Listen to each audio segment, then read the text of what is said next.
बालकों, देखिए आज ऑनलाइन क्लास स्टार्ट हो रही है।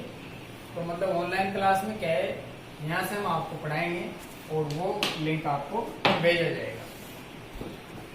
तो देखिए,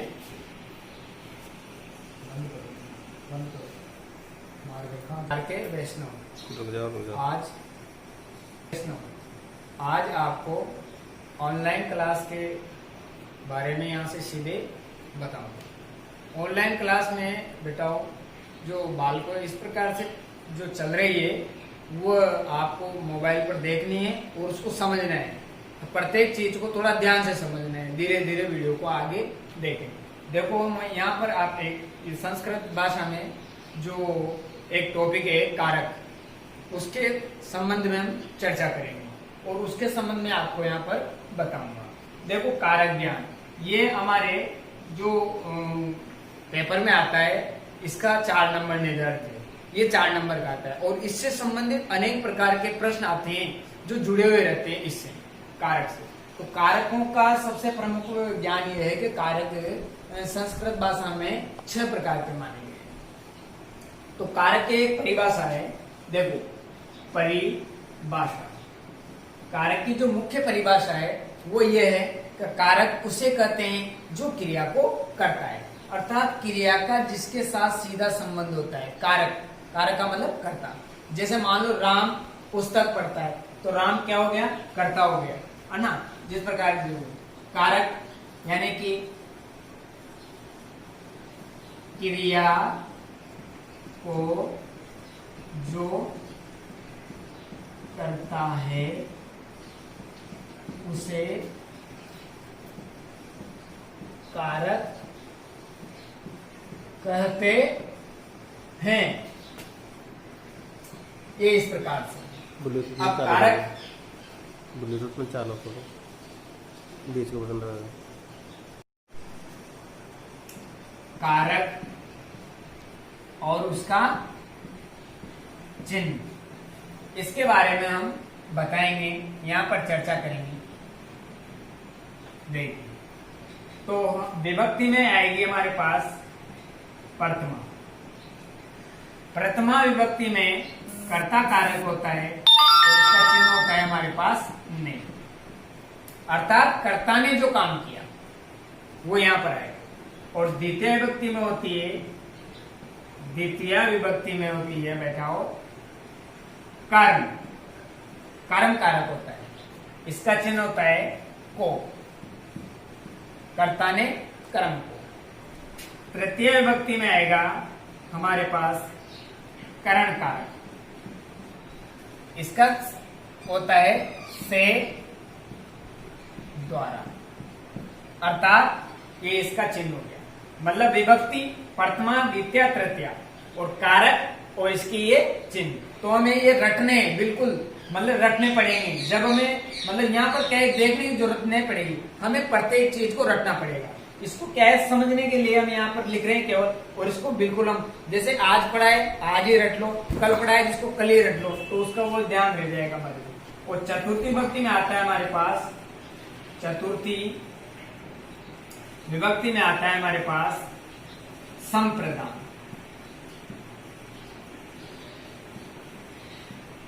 संप्रदान कारक का जो है को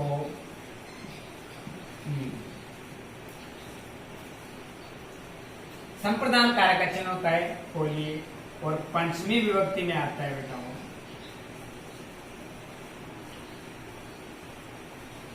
अपादान कारक, इसका आता है से अलग होने पर, ये इसका चिन्ह है। और षष्ठी विभक्ति में आता है संबंध कारक। संबंध कारक का चिन्ह है का, की, के, रा, वी, रे।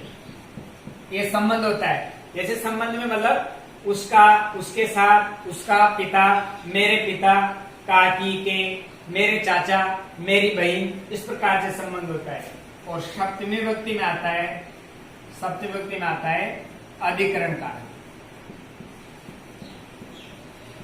अधिकरण कारक का चिन्ह होता है में, पर, और संबोधन में आता है बेटाओं, संबोधन कारक में आता है हे, अरे, भो। ये इस प्रकार से इनके कारकों का ज्ञान मैंने आपको बताया है। ये हमें रखने हैं।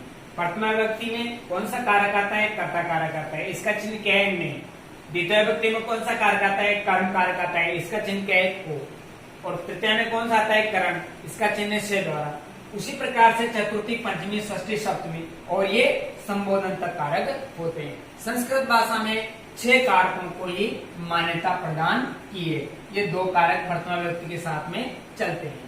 अर्थात आप देखिए बेटाओ, इस प्रकार से ये ज्ञान जो मैं दे रहा हूं उसको बिल्कुल आप रखें। अब देखो, प्रत्येक कारक की हम अलग अलग व्याख्या करेंगे। तो ये कारक हमारे काम के आते हैं। देखिए, अब देखो, सबसे प्रश्न में कौन से कारक का करेंगे? प्रथम विभक्ति का। तो इसको मिटाएंगे, इसको मिटा देते हैं और हम प्रथमा विभक्ति कर्ता कारक का ज्ञान प्राप्त करेंगे। तो देखिए, प्रथमा विभक्ति में कौन सा कारक आता है वो आपको याद होना चाहिए। प्रथमा विभक्ति कौन सा कारक आता है इसमें? कर्ता कारक, इसका चिन्ह क्या है? इनमें, ठीक है। अब देखो इसकी परिभाषा, कर्ता कारक की जो परिभाषा है वो क्या है?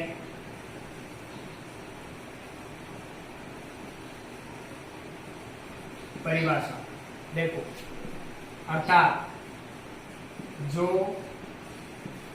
क्रिया को करता है या जिसका क्रिया के साथ सीधा संबंध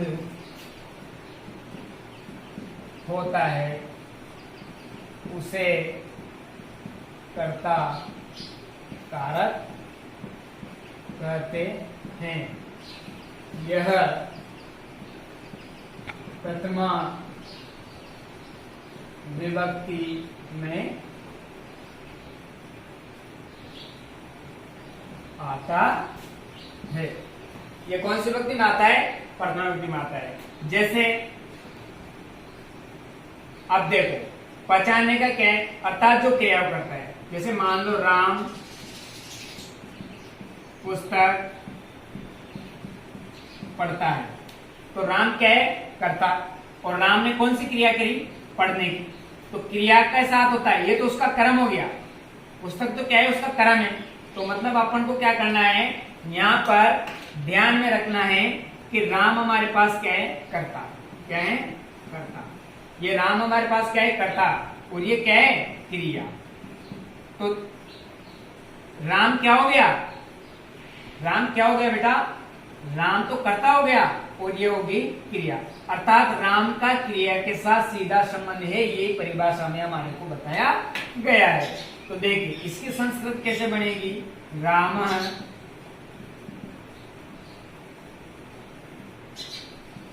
पुस्तकम पठति।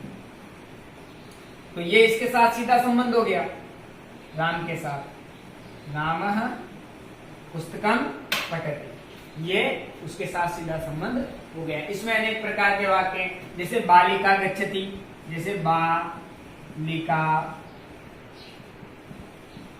गच्छति अर्थात बालिका जाती है। तो बालिका का साथ सीधा संबंध किसका हो गया? क्रिया का हो गया। तो कर्ता कौन हुई? बालिका, ये कर्ता, और ये क्या हो गई? क्रिया। तो इस प्रकार से हमारे को इसके बहुत सारे रूप, जैसे मोहन जाता है तो मोहन गच्छति लिख देते हैं, मोहन जाता है। तो मोहन की संस्कृत क्या हो जाएगी? मोहन, और जाने के लिए क्या आ जाएगा? गच्छति। तो मोहन के साथ सीधा संबंध हो गया क्रिया का, अर्थात यह हो गई क्रिया और ये हो गया कर्ता। तो कर्ता कारक के बारे में मैंने आपको संपूर्ण जानकारी दे दी। अब हम दूसरे कारक के बारे में पढ़ेंगे। ये आप कॉपी में नोट कर लीजिए। कॉपी में नोट करने के बाद आपको इसको पढ़ना है और रखना है। किस प्रकार से ये आएगा समझना है। सबसे बढ़िया तो समझना है, रटने की जरूरत नहीं पड़ेगी। यदि समझ गए एक बार अच्छी तरह से तो रटने की कोई जरूरत नहीं पड़ेगी। अब हम दूसरे कारक के बारे में आपको जानकारी देंगे। अब हम इसको मिटा देते हैं।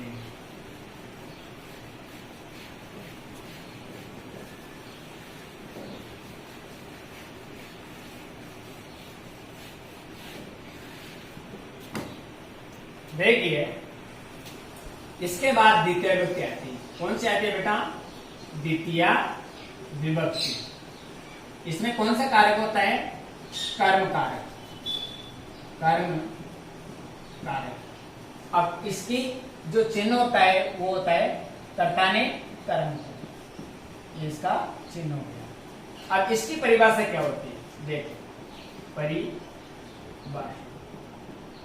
अब देखिए, इसकी जो परिभाषा होती है वो होती है जैसे कर्म की प्रधानता, अर्थात कर्ता क्रिया करके जिस वस्तु या स्थान को सबसे ज्यादा चाहता है उसे कर्म कारक कहते हैं और उसमें द्वितीय विभक्ति का प्रयोग किया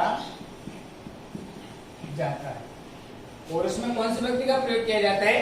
द्वितीय विभक्ति। देखो समझो, कर्ता अपनी क्रिया को करके जिस वस्तु या स्थान को सबसे ज्यादा चाहता है। देखो, एक सिंपल परिभाषा है, राम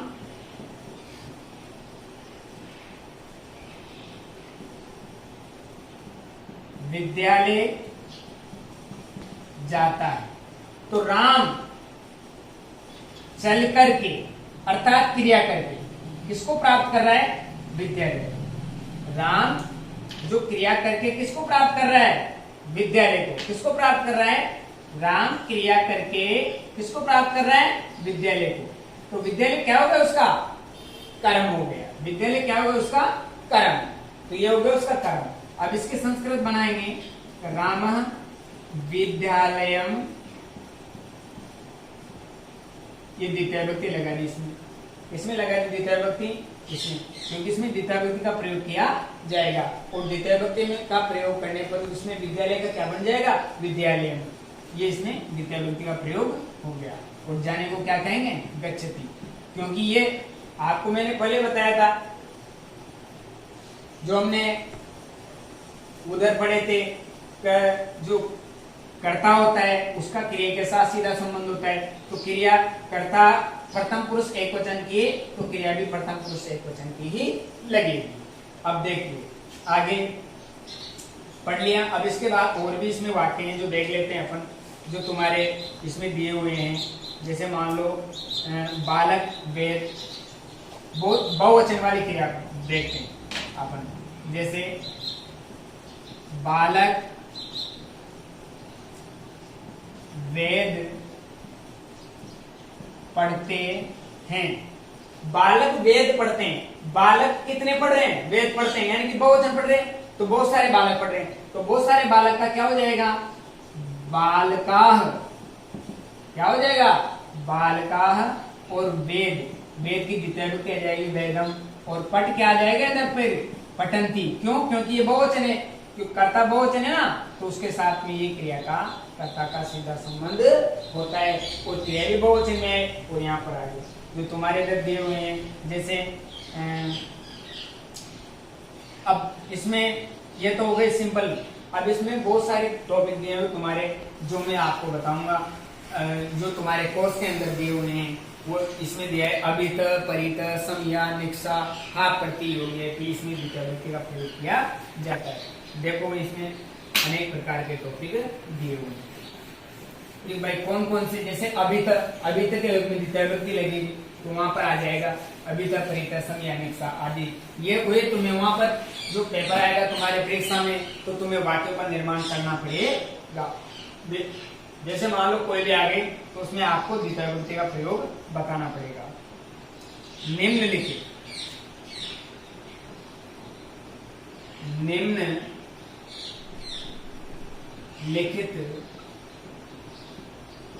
शब्दों के योग में भी द्वितीय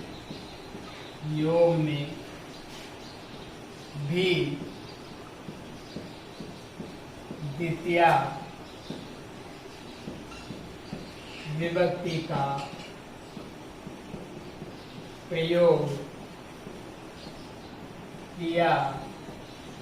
प्रयोग किया जाता है। निम्नलिखित शब्दों के योग में भी द्वितीय विभक्ति का प्रयोग किया जाता है। अब देखो निम्नलिखित कौन कौन से शब्द हैं मैं आपको बताऊंगा। अभी तक, सबसे पहले क्या है अभी तक, इसका मतलब क्या होता है दोनों ओर।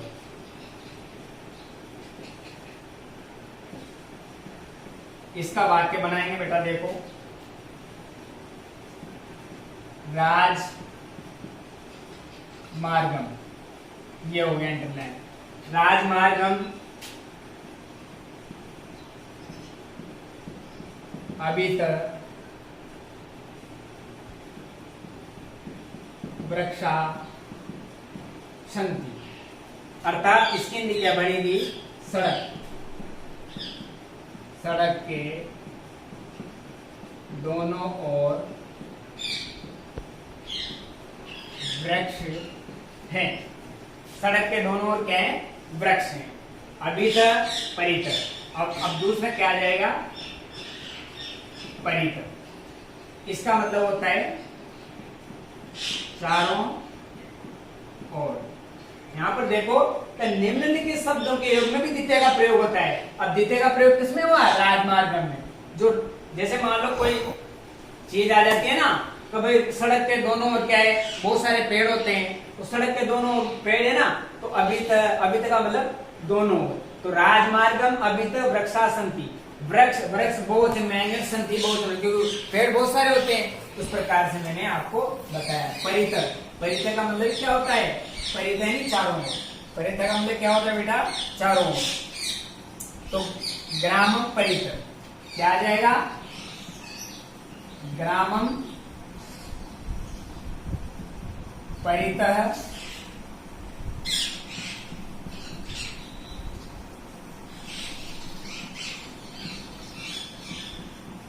क्षेत्राणि संति, अर्थात गांव के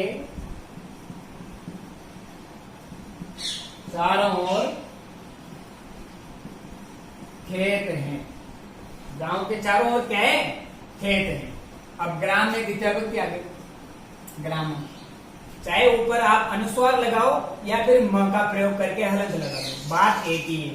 देखो यहाँ पर राजमार्गम था, ये राजमार्गम दूसरी तरह से भी लिखा जा सकता था, ये इस प्रकार से भी लिखा जा सकता था, लेकिन यहाँ पर अगर अलंत लगा दिया तो फिर इसको हटाना पड़ेगा। और यहाँ पर मैं अलंत लगा दूं तो फिर इसको हटाना पड़ेगा। ग्रामम परित वृक्षा, देखो ग्रामम परित क्षेत्राणि संति, क्षेत्र का मतलब होता है खेत, तो क्षेत्राणि बहुवचन में बहुत सारे खेत होते हैं गाँव के चारों, तो वो आ गए यहाँ पर परित। अभी तक परित। अब आ गया तुम्हारे पास समया। समया के योग में समया और निक्सा दोनों एक ही बात है। दोनों का मतलब होता है पास में या समीप। तो देखो विद्यालय निक्सा देवालय स्थित, विद्यालयम निक्षा और समया, देवालयम सन्ति, अर्थात विद्यालय के पास, देवालय का मतलब होता है मंदिर है। देखिए विद्यालय निक्षा या समया दोनों, तो विद्यालय में द्वितीय का प्रयोग किया जाएगा, क्योंकि निम्नलिखित शब्द अगर आ जाते हैं तो इन शब्दों के पहले वर्ग, इन शब्दों के पहले जो शब्द आता है या इन शब्दों के पहले जो पद आता है उसमें द्वितीय का प्रयोग किया जाता है। अर्थात ये निक्षा और समय इन दोनों का मतलब है कि ये पास में, तो विद्यालय के पास क्या है, देवालय है, देवालय का मतलब मंदिर, विद्यालय के पास मंदिर है। यही इन निम्नलिखित शब्दों के प्रयोग में द्वितीय का प्रयोग किया जाता है। अंतरा, अंतरेण, देखिए आप अंतरेण, अंतरेण देख लीजिए, अंतरेण, अंतरेण का मतलब होता है बिना, बिना मतलब जैसे जल के बिना जीवन संभव,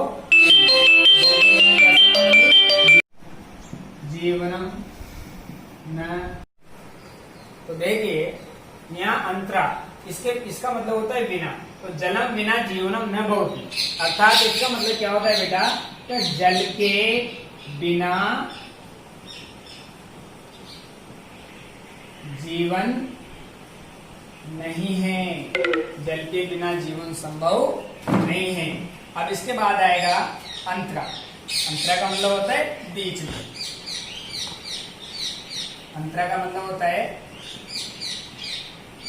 बीच में, जैसे दोनों, जैसे दो व्यक्तियों के बीच में एक व्यक्ति बैठा हुआ है तो उसका मतलब होता है, या दो नीम के पेड़ों के बीच में एक आम का पेड़ है तो उसके लिए वाक्य होता है अंतरा, अंतरा उसके लिए प्रयोग किए जाते हैं। देखो अंतराएं क्या है, राम श्यामम च अंतरा देवदत्त अस्ति, देखो राम मम च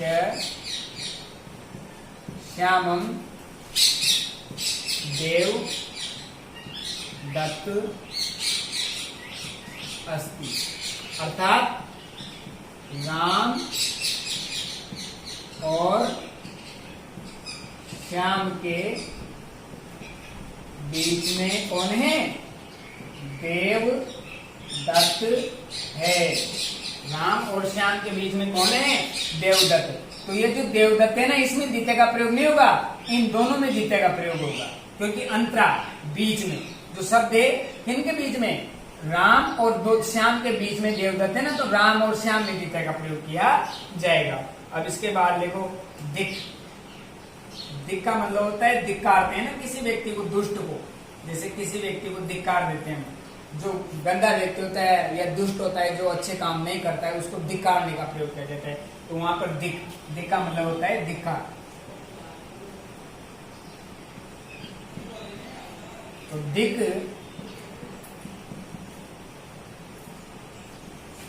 दुर्जन, तो दुर्जन में द्वितीय का प्रयोग होगा, अर्थात दुर्जन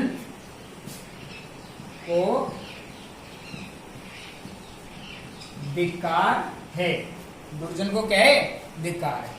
तो ये आपको समझ में आना चाहिए, प्रत्येक चीज को हमें देखना पड़ेगा।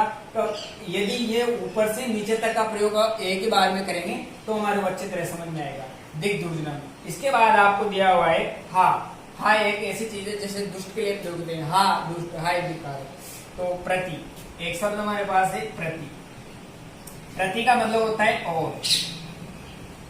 और का मतलब नहीं है कि दूसरा, और प्रति का मतलब होता है की ओर, जैसे ज्ञान की ओर, प्रकाश की ओर, ये होता है। तो देखो आप इसमें बताया गया है, छात्रा विद्यालयम प्रति गच्छति, छात्राः विद्यालयम प्रति गच्छति। अब देखो छात्र बहुवचन है तो गच्छन्ति आएगा, क्या आएगा, गच्छन्ति। छात्र विद्यालय, छात्र विद्यालय की ओर जाते हैं, छात्र विद्यालय की ओर ये बता दिया। तो कौन विद्यालय की ओर जा रहा है? छात्र विद्यालय की ओर जा रहे हैं। तो प्रति के पहले वाले शब्द में प्रयोग होगा यहाँ पर विद्यालय। क्या आ जाएगा? विद्यालय। ये द्वितीय विभक्ति का प्रयोग किया जाएगा विद्यालय। प्रति अनु या अनु एक शब्द होता है, इसके योग में भी द्वितीय का प्रयोग होता है। अनु का मतलब पीछे, जो पीछे गमन करते हैं ना, उसमें राजपुरुष चौरम अनुधावती, राज पुरुषाः चौरम अनुधावन्ति। राजपुरुष किसके पीछे दौड़ रहे हैं? चोर के पीछे। चोर में द्वितीय का विभक्ति का प्रयोग हुआ। तो ये टॉपिक आज तक का यहीं पर है। इसके बाद हम आगे जो टॉपिक द्वितीय विभक्ति भी पूरी नहीं हुई, द्वितीय विभक्ति में और सूत्र हैं जो हम आपको अगले वीडियो में बताएंगे। बहुत बहुत धन्यवाद आपको।